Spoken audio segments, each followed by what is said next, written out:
स्थानिक अकोला येथील बहुउद्देशीय योग सेवा शिक्षण संस्थेच्या वतीने गाडगे महाराज पुण्यतिथीनिमित्त गोरगरिबांना थंडीच्या दिवसात ब्लँकेटचे वाटप करून अनोख्या पद्धतीने गाडगे बाबांना अभिवादन करण्यात आले। संस्थेचे अध्यक्ष JR सावंतकर यांनी हा सेवेचा उपक्रम राबवून समाजासमोर एक आदर्श प्रस्थापित केला। अकोला शहरातील main hospital, bus stand, Ashok Vatika, Tower Chowk, जुने बस स्टँड, जिल्हा सामान्य स्त्री रुग्णालय या संपूर्ण परिसरातील गरजू व गोरगरिबांना ब्लँकेट वाटप करून थंडीपासून दिलासा दिला। हा कार्यक्रम यशस्वी करण्यामध्ये संस्थेचे सचिव आनंद सावंतकर, सौ रमा सावंतकर, सौ अंजली सावंतकर, आशिष कासार या सर्व संस्थेच्या कार्यकर्त्यांनी सहभागी होऊन प्रत्यक्ष रुग्णांपर्यंत ही सेवा पोहोचवली।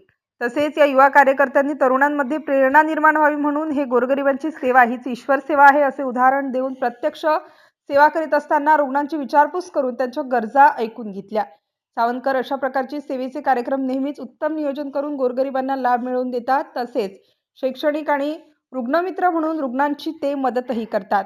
MCN न्यूज मराठीकरिता विकास ठाकरे, अकोला।